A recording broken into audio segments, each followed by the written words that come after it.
Welcome to the Tech Egg. Don't get scrambled. Enjoy the video. In this video, I will explain how to make chili sauce. First, select your fresh ingredients, focusing on ripe tomatoes and your preferred chili peppers.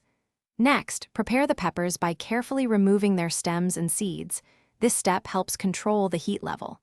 Finally, roughly chop all your vegetables, including onions and garlic, to get them ready for the next stage of cooking.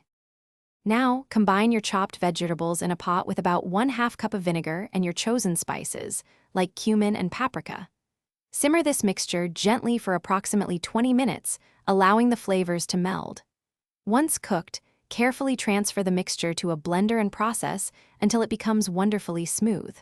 For a truly refined sauce, strain it through a fine mesh sieve. After straining, return your smooth sauce to the pot. This is the crucial stage for adjusting the flavor profile.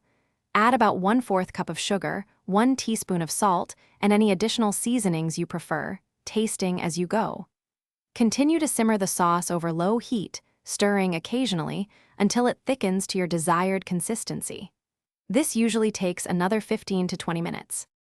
To preserve your delicious homemade chili sauce, carefully pour the hot mixture into sterilized jars, leaving about 1/2 inch of headspace.